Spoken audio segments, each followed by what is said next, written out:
Broadway Ready, a series of short interviews to get everyone excited about Broadway coming back.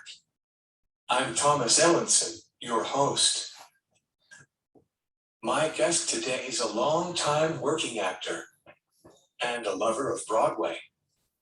He originated the role of the voice of the plant in Little Shop of Horrors. Wonderful and talented Michael James Leslie, it's so great to see you. How are you? It's great to see you. So you can know. I look up to say yes. Okay. And down to say no. Okay. So how did you keep busy over the past year? I'm sorry, how did I? So how did you keep busy over the past year? Oh, okay. Well, it wasn't easy. I spent a lot of the time working on my voice, even though I'm of a certain age. Some you might say old. Uh, I keep working on my voice because men's voices in around the 50s, 40s, 50s starts to get leathery and you can't do as much with it. And so you have to train it like an athlete trains a muscle, right? And so you've got to always keep working on it. So I take a voice lesson each week. I've been doing some videos that have gotten a lot of attention. Yeah. Yeah.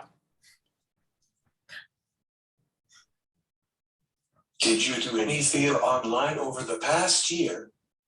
No, no. The only thing I did that was online was do auditions, and which I hate. Yeah. Because all of a sudden now, after all these years in the business, I'm supposed to be Steven Spielberg. So you end up having to do, they want it to, you have to stand a certain way and you have to have the thing certain way and the microphone a certain, and it's just maddening. It's just, and I'm good on the computer, but I'm not a technician in terms of sound and everything. You let other people do that. Yeah. If you had to pick one, what's your favorite production that you've done and why? Oh, that's interesting. Well, you saw probably the favorite, which was Sweeney Todd, the Barrow Street Sweeney Todd. That was the pinnacle of my career, and for a lot of reasons people don't realize. In the fact that before that I'd done Little Shop of Horrors and The Wiz and Hair and things that were kind of stereotyped, and so I was shocked I was even picked. But I was picked because it was a production that was an English production, so the English chose me.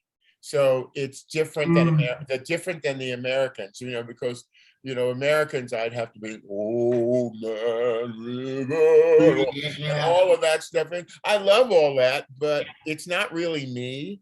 And so Sweeney Todd gave me the opportunity to sing in my real voice, as you know, on Pretty Women. That's a voice that no one ever heard.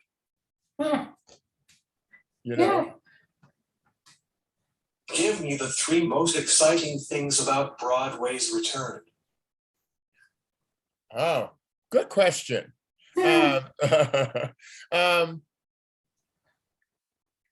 is nothing that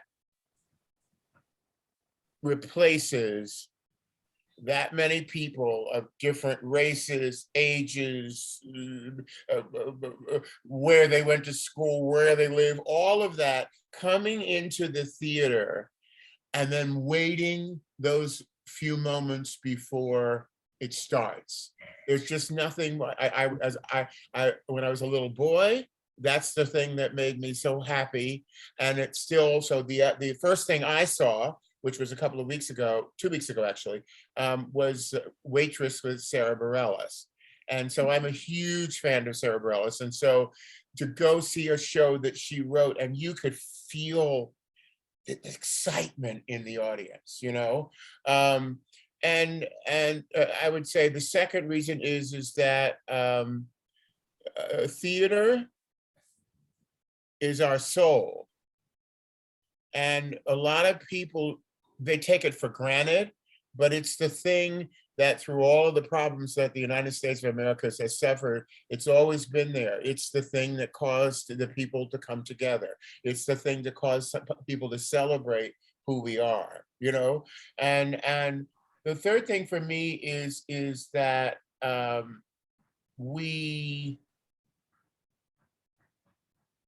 this is sort of difficult for me, but it shows that we're going to go on, no matter what the politics are, no matter how crazy people are. You know, you know, there are moments I actually posted on Facebook one day and said, note to self, it's illegal to stab stupid people. So, you know, I have to keep reminding myself that we're dealing with that. But theater is the thing that's always educated, you know, race, women, gay, straight, whatever you are. It's the thing that moves it just a step further. Yeah. You originated the role of the voice of the plant in Little Shop of Horrors. Amazing. Yeah. Please tell me about the experience of originating the role of the voice of the plant and why you decided to do it. Well, basically it was a job. I just want to say that the original was Ron Taylor, who did it off Broadway at the Orpheum. I came in, I did the national company and the London company, and I think I've done 1,400 performances, very scary. But I was very different than the original thing. And I didn't think I was going to get it because the original plan, he was magnificent. Let me tell you, he was magnificent, and he's still to me the best that ever did it. But the original plant talked like, you know, not do you met me. Come on, kid, what will it be? It was very much like that. And that's not my experience. So again, that's a stereotype. So what I did when I came in, I was much more sexy Vincent Price-ish, you know. You didn't have nothing till you met me. Come on, kid, what it be? Money, girls, one particular girl. That's the way I talk. So initially they didn't like it, okay? And I was almost going to be fired. And then I was working at the I was hired in New York. We went to LA to do the LA company, and I knew I was going to be fired. They were going to fire me. I wasn't right. I wasn't black enough. Whatever it was, they were going to fire me. And then Lee Wilkoff and I did Get It on the opening night, and you have never heard a response like that. It was literally the theater shook, and I wasn't fired. Yeah. But it's still one of the great experiences that you can have in the theater. And I got the chance to work with the magnificent Ellen Green. She, every night, knocked it out of the park. Yeah. You know, no matter what anybody said about her off stage or what her personality was like, right there, doesn't make any difference. She was spectacular.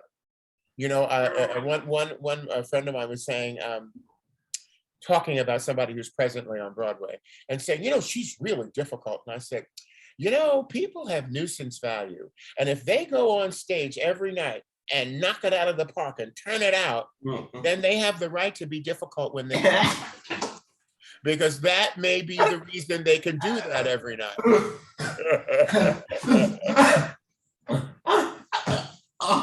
You know, so it's you know, so I call that nuisance value. You know what I'm saying? When I've worked with great divas, Carolee Carmello, Stephanie Mills, Ellen Green, all of those people were spectacular on stage. So if they were a little difficult off stage.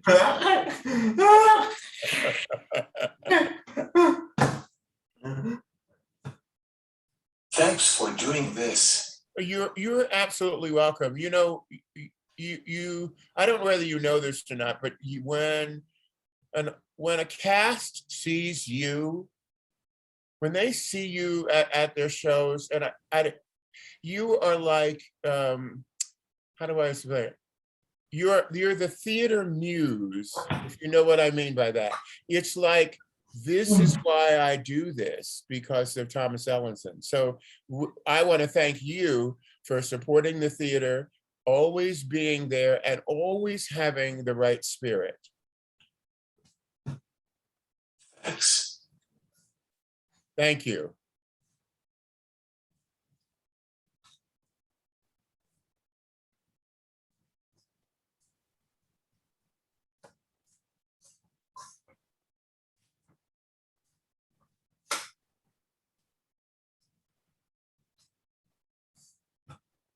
And I love all your playbills. I'm Thomas Ellenson, signing off.